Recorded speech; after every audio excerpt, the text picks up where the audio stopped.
இன்றைக்கு ஒரு மீன் புளிக்குழம்பு செய்கிறது எப்படி என்ற ரெசிபியோடு தான் நான் உங்களை சந்திக்கிறேன். வாங்கோ இந்த குழம்பு செய்கிறதுக்கு என்னென்ன தேவைன்னு பார்ப்போம். என்னுடைய சேனலை நீங்கள் இன்னும் சப்ஸ்கிரைப் பண்ணலைன்னா சப்ஸ்கிரைப் பண்ணிக்கொள்ளுங்கோ. அருகில் இருக்கிற பெல் ஐக்கனையும் கிளிக் பண்ணிக்கொள்ளுங்கோ. அப்படி என்றால் நான் போடுற வீடியோ உடனுக்குடன் பார்க்கக்கூடிய மாதிரி இருக்கும். இந்த மீன் குழம்பு செய்கிறதுக்கு தேவையான பொருட்கள் என்னென்னு பார்ப்போம். நான் இந்த குழம்பு ஒயிட் ஃபிஷ் ஃபில்லட்டில் தான் செய்ய போகிறேன். இது ஃப்ரோசனாக நான் வேண்டினான் சின்ன பீசஸாக வெட்டி போட்டு இதில் தான் நான் இந்த குழம்பு வைக்க போகிறேன். இதுக்கு முதல்ல ஒரு மீடியம் சைஸ் வெங்காயம், ஒரு தக்காளி, 10 to 15 உங்களோட டேஸ்ட்டுக்கு ஏற்ற மாதிரி மிளகு, மற்றது ஒரு 1/2 டீஸ்பூன் நற்சீரகம், 5 பெரிய உள்ளிப்பற்கள் இவ்வளவும் எடுத்திருக்கிறேன் தனியாக. இதை நான் இப்போ பேஸ்டாக அரைச்சி எடுக்க போகிறேன்.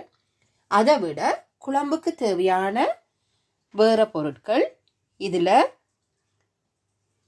வெங்காயம் 1 அல்லது 1.5 நீங்கள் போடலாம். இதில் இன்னும் கொஞ்சம் உள்ளி பூண்டு பற்கள் நான் வெட்டி வச்சிருக்கிறேன்.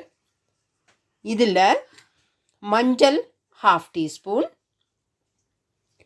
Garam masala powder 1 teaspoon, 1/2 teaspoon வெந்தயம், 1/2 டீஸ்பூன் கடுகு, 1/2 டீஸ்பூன் பெருஞ்சீரகம், மற்றது கருவேப்பிலை, கறி லீவ்ஸ் நீங்கள் உங்களுக்கு தேவையான அளவு, மற்றது 3 டீஸ்பூன் கறி மிளகாத்தூள் எடுத்திருக்கிறேன்.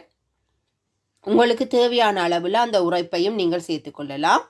அதை விட பழப்புளி கரைசல் செய்கிறதுக்காக நான் புளியை இதில் வார்ம் வாட்டரில் கொஞ்சம் ஊற வச்சிருக்கிறேன். உங்களுக்கு தேவையான அளவு உப்பு. இந்த எண்ணெய் சூடான உடனே நீங்கள் எடுத்து வச்சிருக்கிற கடுகு, பெருஞ்சீரகம், மற்றது வெந்தயம் இவை மூன்றையும் ஒன்றாக சேருங்கோ. சேர்த்து இந்த ஆயிலில் போடுங்கோ.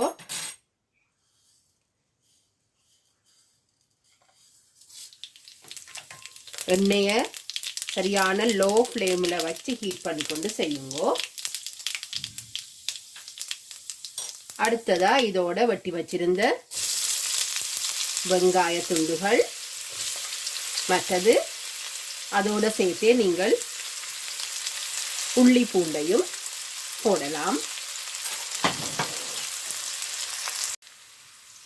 நாங்கள் போட்ட வெங்காயம் பூண்டு எல்லாம் கொஞ்சம் வதங்கி வந்த உடனே எடுத்து வச்சிருக்கிற கறி லீவ்ஸையும் அதோட போடுங்க. கருவேப்பிலையையும் அதோட போட்டு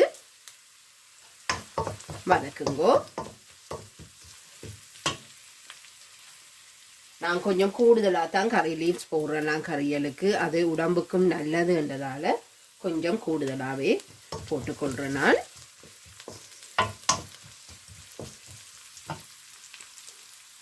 பார்த்தீங்கன்னா தெரியும், நீங்கள் போட்ட வெங்காயம் கொஞ்சம் சுருண்டு கலர் மாறி வருது. இந்த நேரம் நாங்கள் அரைச்சி வச்சிருந்த அந்த வெங்காயம், பூண்டு, மற்ற மசாலா கலவைகளும் சேர்ந்ததை அந்த கரைசலை இதில் சேர்த்து கொஞ்ச நேரம் பச்சை மணம் போகிற வரைக்கும் கொஞ்சம் இதை ஹீட் பண்ணுங்கோ.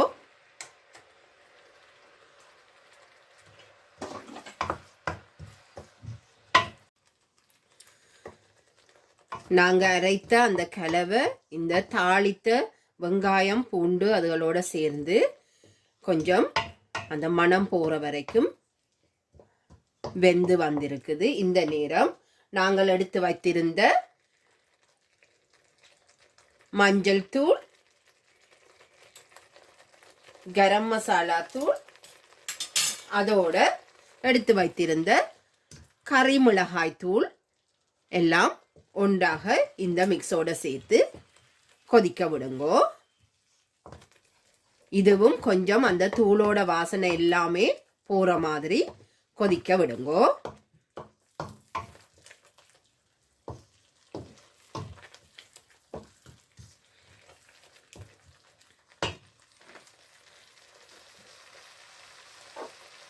இப்போ இது கொதிச்சு கொண்டு இருக்கே உங்களுக்கு ஓரளவு தேவையான உப்பு, இந்த கறிக்கு தேவையான ஃபிஷ் குழம்புக்கு கூடுதலாக உப்பு கொஞ்சம் தூக்கலாக இருக்கிறது நல்லது.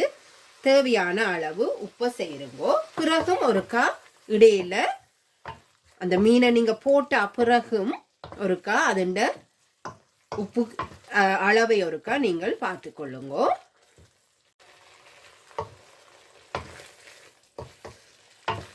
நாங்கள் போட்ட அந்த பேஸ்ட், மற்றது வதக்கின வெங்காயம், பூண்டு எல்லாமே சேர்ந்து பாருங்க, இப்போவே அது கொஞ்சம் எண்ணெய் பிறந்து வர தொடங்குது.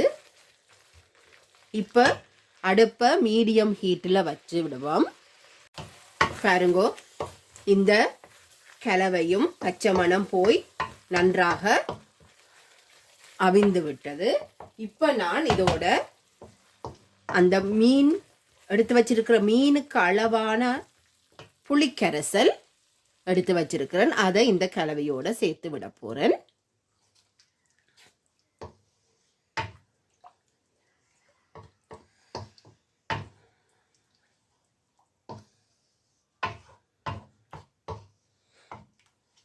பாருங்க, இந்த கலவையும் சேர்ந்த பிறகு கொஞ்சம் இந்த கலவை திக்கா இருக்கிறதால நான் தேவையான அளவு தண்ணியும் அதோட ஆட் பண்ணி விட போறேன்.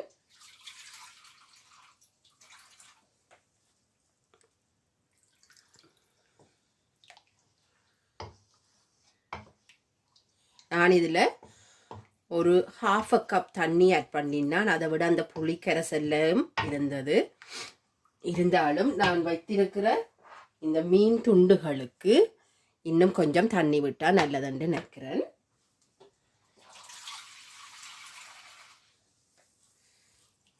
இன்னும் ஒரு 1/2 கப் நான் இதில் சேர்த்து விடுறேன்.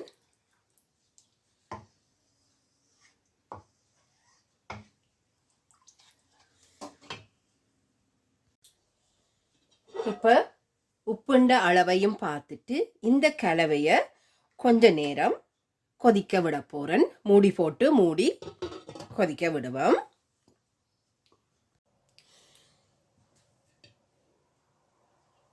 இப்போ நாங்கள் ஒரு கொஞ்ச நேரம் அது கொதித்ததும் நான் இதில் கொஞ்சமாக தேங்காய் பால் சேர்க்கிறேன். சேர்த்து ஒரு மிக்ஸ் பண்ணி போட்டு இன்னும் ஒரு 2 மினிட்ஸ் கொதிக்க விட போகிறேன். ஏனண்டா இப்போவே பார்த்தீங்கன்னா தெரியும், எண்ணெய் பிறந்து சைட்டில் எல்லாம் எண்ணெய் பிறந்து வர தொடங்கிட்டு இந்த கூட்டு. ஸோ நான் ஒரு 2 மினிட்ஸ் மூடி போட்டு மூடி விட போகிறேன். 2 நிமிடங்கள் ஆயிட்டுது. இப்போ பாருங்கோ, அந்த குழம்பு நல்லா கொதித்து கொண்டு வருது. இந்த நேரம் நான் துண்டுகளாக வெட்டி வைத்திருந்த இந்த ஒயிட் ஃபிஷ் ஃபில்லட்ஸை போட போகிறேன். இது ஃப்ரோஸினாக நான் வேண்டினான். ஏனென்று சொன்னால் இதில் முள் இருக்காது, நடுமுள் சைட் முள் எல்லாம் எடுத்திருப்பினம். ஆனபடியாக குழந்தைகள் கூட சாப்பிட்றதுக்கு எதுவாக இருக்கும். அதனால தான் நான் இதை வேண்டி இதில் இந்த குழம்பை செய்கிறேன்.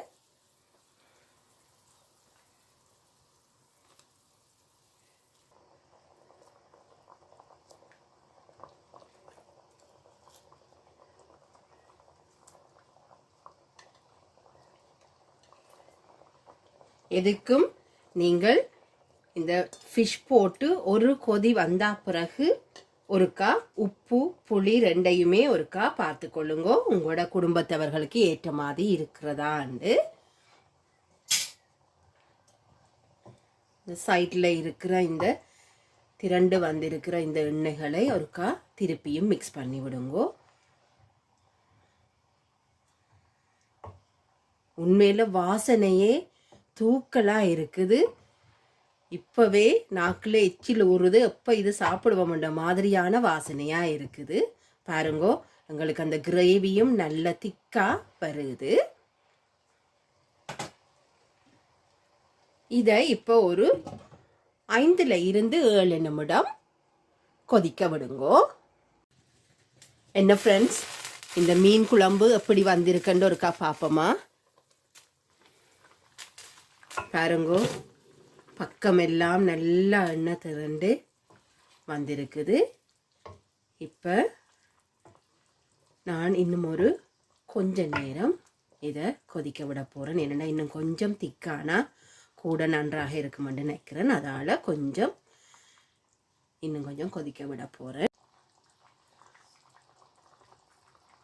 ஃப்ரெண்ட்ஸ் பாருங்கோ, இந்த குழம்பு எப்படி நல்ல வடிவாக எண்ணெய் பிறந்து எப்படி வந்திருக்குன்னு பாருங்கோ. இப்போ பாருங்க, இந்த குழம்பு எப்படி நல்லா திக்காகி நல்ல வாசனையோட எண்ணெய் திரண்டு தேவையான எங்கட இந்த மீன் புளிக்குழம்பு ரெடி ஆகிட்டுது. இப்போ அடுப்பை ஆஃப் பண்ணி விட போகிறேன்.